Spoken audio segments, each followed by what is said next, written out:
Hey, Artie Astor here from B Sharp and C, the YouTube show where I talk about some of the up and coming underground indie artists, underappreciated artists, artists who I think should be huge and are not because of the time we're living in. Because music is not considered good if it's not hyper processed and hyper produced and hyper auto tuned and hyper this and hyper that. That is what this show focuses on. It focuses on how music is sweaty, fleshy, organic, sad, tangible, and that is what I want to focus on. On this episode today, we are going to talk about Shane Alexander, and I just want to focus on one performance from him. It's this live performance of I Will Die Alone. Let's just listen to it, okay?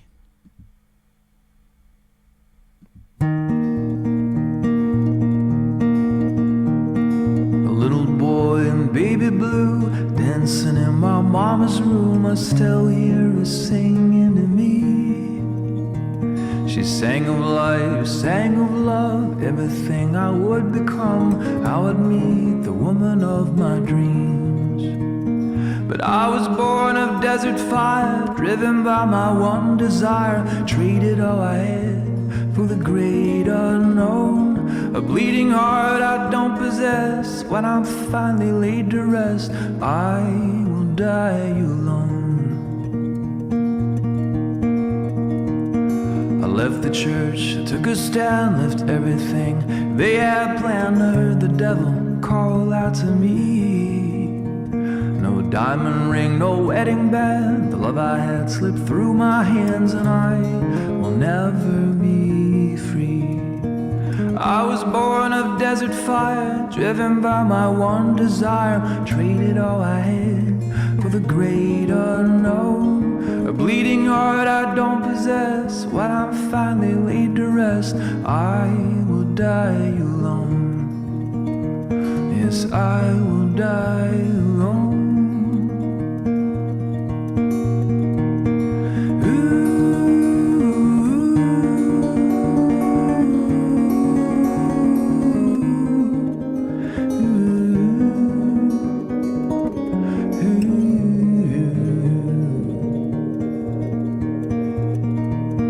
Stranded in the dead of night, waiting by the firelight beneath the silver stars and a moon of gold. A shadow, a silhouette to every soul I've ever met. The memories I can't forget have grown so cold.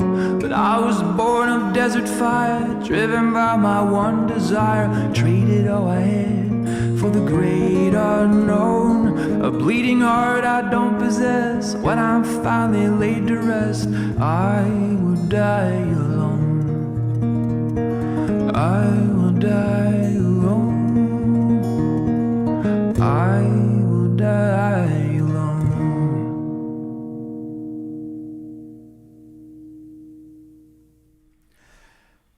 Okay, there you have it. Quite amazing. I mean, absolutely amazing. A guy, his guitar, and a microphone. And I can tell if they did use auto-tune or pitch correct, they used it minimally, if at all. I heard some spots where his voice was not 100% hitting the note, but it didn't detract from it at all. It just sounds so damn good. A little boy in baby blue, dancing in my mama's room, I still hear her singing to me. She She sang of life, sang of love, everything I would become, how I'd meet the woman of my dreams. But I was born. Right there when he says, "But I was born," you hear the "Well, I was born." You hear a raspiness or like a frogginess, a depth to his voice there, and it's just beautiful how it comes in. But I was born of desert fire, driven by my one desire, traded all I had for the great unknown. A bleeding heart I don't possess. When I'm finally laid to rest, I will die alone. I don't think he's. I don't. They're not using pitch correct. You know, there were a couple of notes that he's saying there that were not 100% exactly down the middle of the note that it was supposed to be, and good. I don't want it to be. No one does. No one wants a song like this to have a note start up here and then get sucked into the middle to be 100% down the middle of E flat. Oh, this has to be exactly a B flat or an E flat, and if it's even just a couple of points flat, pull it up. You know, I didn't hear any of that. I left the church, took a stand, left everything they had planned. Heard the devil call out to me.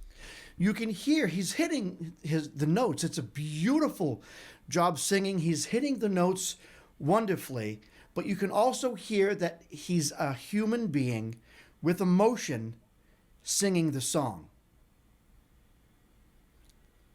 That is what music is supposed to be. Humans expressing themselves. How the hell do I have to... Why the hell do I have to even explain that? That is what music is. No diamond ring, no wedding band. The love I had slipped through my hands, and I will never be free. I was born of desert fire, driven by my one desire, traded all I had for the great unknown. A bleeding heart I don't possess. When I'm finally laid to rest, I will die alone. Yes, I will die alone.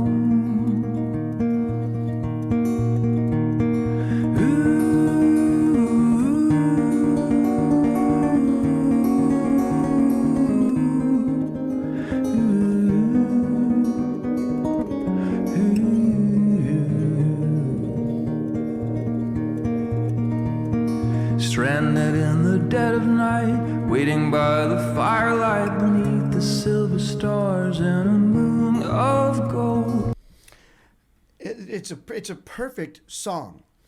You know, now he's going on the third verse, and a moon of gold. He's changing it up. You know, it's a very simple song, but complex in its meaning, feeling, and depth. You know, it's I believe it's an E flat minor. He does like a 1 flat 7 1. He goes from E flat minor to D flat major.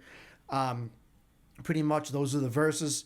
It's a very simple construct, but which is sometimes necessary for a song that hits you deep in the heart, and that is what this song does. It's deep in meaning, it's deep in feeling, it's deep lyrically, and even in the way that it's sung. You know, the inflections with his voice, how he starts off low. You know, you hear that a little bit of gutturalness in his voice, and then he kind of carries on, and just the way he's kind of, you know, like moving you or swaying you. But with his voice, he's just using the inflections of his voice so wonderfully. Look, and, you know, I remember, you know, and I'm only 47 years old. I'm not that old. I was born in 1976, but I will tell you right now, I remember a time when music, this was the basis of music. Music was like this. Music started off like this. It was a guy and a guitar. And, and then if you want to add synthesizer or do whatever the heck you want to do later, go ahead and do it. But music started off as expression. And I just love the fact that Shane Alexander is out there doing this. And there are other artists out there doing this too. There are a lot of artists who look at music as a way to express themselves, as a way to kind of hug themselves with their own creation. They feel something deep, they want to write something, and they write something that comforts them, that kind of brings them inner peace, and then they put it out there. And we can identify with it. Sometimes we find meaning in it that Shane Alexander didn't even intend, But we find meaning in these songs because they were written with meaning. They were written with depth and with emotion and with feeling. I'm not saying that all music today is complete and total trash. What I'm saying is 99.9% of music today is a product. It's a product. And I'm not saying the music industry was always perfect. I'm not saying that music was always innocent. I mean, heck, I did an episode a couple weeks ago, and the song What's Love Got to Do With It was offered to another singer before Tina Turner. And the record label said to that singer, no, you cannot sing that song. We won't permit you. Why? Because she was owned by the record label, not Tina Turner, but this previous vocalist. Tina Turner probably was too, to an extent. But this previous artist was owned by the record label. It was run as a business. And although she wanted to do the song, she could not. So for decades in the past, the music industry has been about money. I understand that. But music wasn't about money. And I feel like today, the actual art of music has become a product. It's like Hostess cupcakes or something, Oh, let me get this machine running so I can get these cupcakes out the door and we can sell them real fast in the market. You know what I'm saying? It's a product. It's a thing. It's a cog in a wheel, and it's just out there. That's it. It's for the consumer. But there are still artists out there, and there's a good amount of them, who focus on the music first. They write the music from the heart as a way to express themselves. And if it makes them money, Shane Alexander has a song that was on the show Bones. Check out his song Shipwrecked. Shipwreck or Shipwrecked? Oh, well, actually, it came on after this song here. It just kind of popped up, Hold on. I will die alone. And it is the song Shipwrecked. Okay, check out the song Shipwrecked. It was in the show Bones. It's what turned me on to him. And then I listened to a few other songs, and I just realized, wow, this guy's a masterful songwriter. He's a really good songwriter, and I think that that's very important. I do. I think it's important today. And I don't know. And I was going to pick up my saxophone and play along with the song. But there's not really a lot to play along with right there. That's a version where he's the vocal melody is kind of carried throughout the song. There is a bridge where he does a little bit of like this, ooh, but I don't think that I can actually contribute playing the saxophone over that. If you want me to try, I want to give it a shot. I'll try to play a few things, but I'll essentially be playing over his vocals. So, but maybe I can go in and out. Let's see. A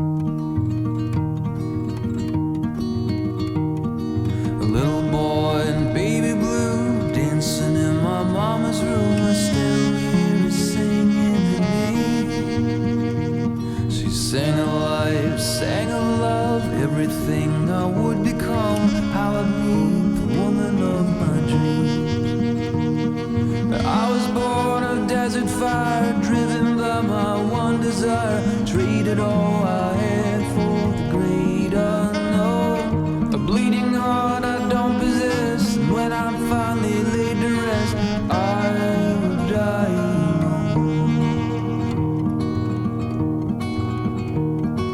left the church, took a stand, left everything they had planned. Heard the devil call out to me. No diamond ring, no wedding band, the love I had slipped through my hands, and I will never be free. I was born of desert fire, driven by my one desire, traded all I had for the great unknown. A bleeding heart I don't possess, and when I'm finally laid to rest, I will die. Yes, I will die alone.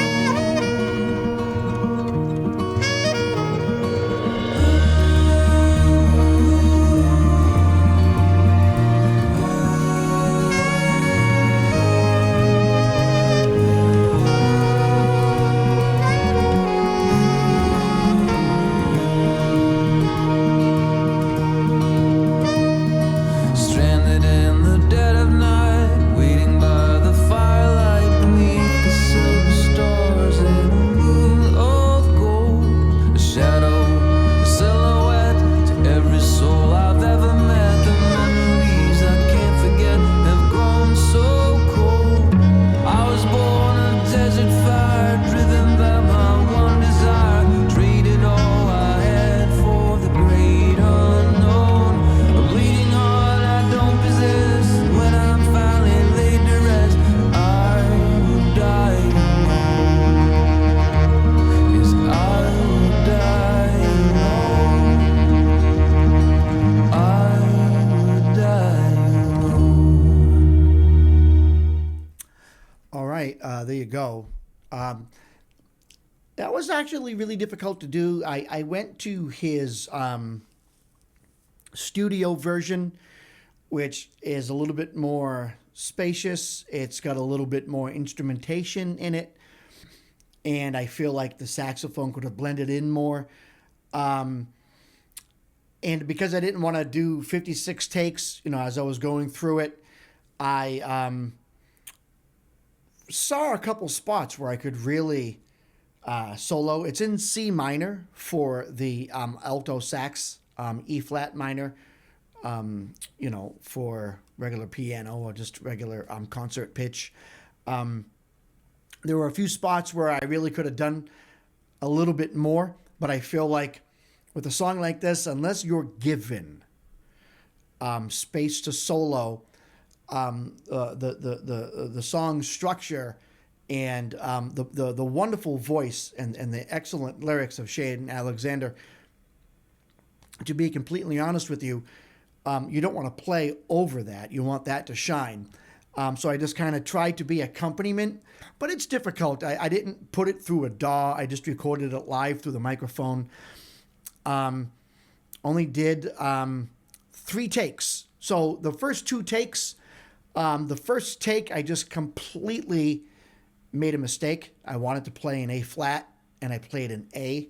And when you're in the key of C minor, you really have to be careful how you do that, because it's not the flat 6, it's the natural 6. And I didn't want to do that, and neither did he in the song. So I I was like, oh, oops, my mistake. So then I just started over. And then on the second time around, I went to hit the low C, and I didn't want to blow too hard because I was afraid it would overpower the song. And I blew soft, and absolutely no sound came out at all. So you see me playing, and I'm like, and nothing came out. So that right there that you saw was my third take, which actually, to be honest with you, is pretty par for the course. Sometimes I can do it in 1 take.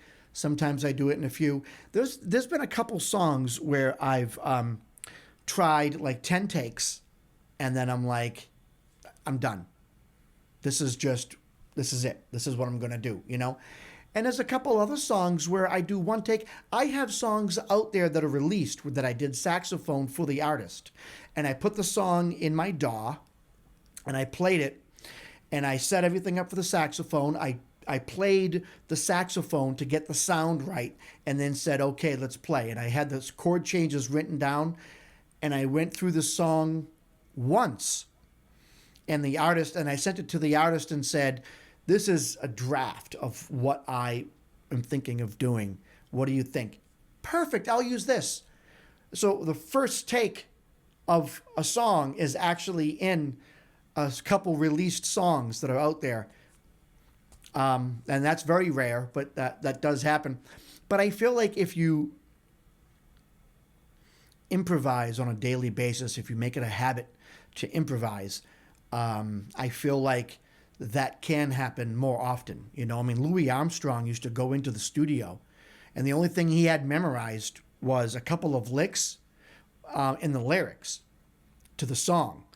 But like when it was time for him to solo, the dude would go 2.5 minutes, like 2.5 minutes, and not know what he's about to play. Frank Zappa's another one. Would go into the studio, the guy would solo for a full 8 minutes. None of it rehearsed. He has some things in his arsenal, some things memorized, like, oh, this was a good lick to do over this chord. Bam. And he walks out of the studio. You know, some people are just really amazing when it comes to improvising.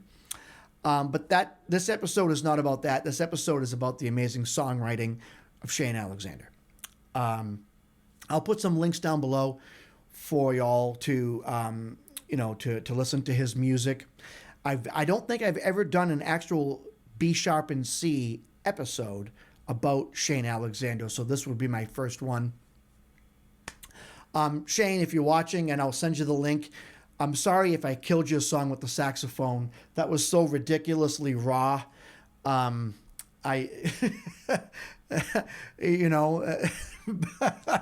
as a, I actually get the impression that you would understand that, because you seem like a very raw type of artist anyways. So you probably were sitting back like, yep, I know what that's like, But anyways, everybody, B sharp and C, Shane Alexander. Keep an eye out for the stuff that he's doing.